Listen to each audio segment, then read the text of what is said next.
هز العالم بكلمة واحدة فقط بعد تبرئته، ووقفت الصحافة مذهولة أمامه. إليكم تفاصيل براءة ميندي. عامان كاملان عاشهما بنجامين ميندي، وهو في أعين العامة رجل متهم بأبشع الاتهامات، ليس بتهمة أو 2 أو حتى 3 تهم اعتداء، بل 10 اتهامات بالاعتداء والتهجم على سيدات في قصره.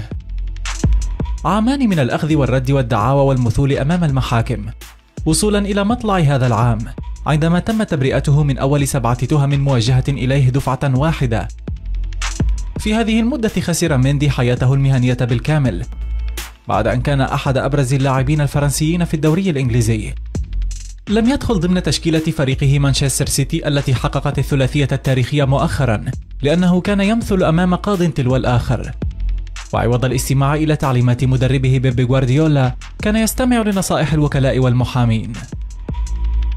كان يتبقى على مصير ميندي النهائي جلسة واحدة، إما يتهم خلالها ويزج بالسجن لأعوام طويلة، أو تتم تبرئة اسمه. دامت جلسة الاستماع الأخيرة أكثر من 3 ساعات متواصلة، شرح كل الأطراف فيها ما حدث بالتفصيل، وكل طرف شرع بسرد روايته. وفي نهاية المطاف كان الحكم المنتظر، براءة بنجامين ميندي. فما كان من اللاعب الفرنسي إلا أن أجهش بالبكاء، متأثرا وفق رواية موكله لصحيفة ديلي ميل. فور سماع الحكم جلس ميندي يبكي. الآن سيشرع في إعادة بناء حياته، ولم لا العودة إلى المنافسة على أعلى المستويات.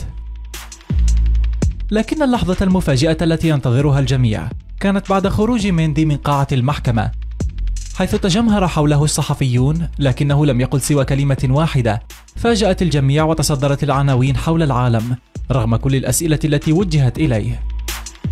شاهدوا معنا هذه اللحظة التاريخية في مسيرته. Where does this leave your football career? You ready? You look fit. You're ready to start playing again. How do you feel about what you've been put through and in the end been found not guilty of every single charge against you? 10 charges across 2 trials, 2.5-year process. How does that make you feel? Obviously you're emotional, but put it into words for us. And you're going to start playing football, yeah? Going to start playing football again, bro? What about the support of the people who've supported you? I know obviously Pep Guardiola spoke up for you. And football fans around the world just would like to hear a few words from you about how you feel. Alhamdulillah. Ben, well done. Alhamdulillah.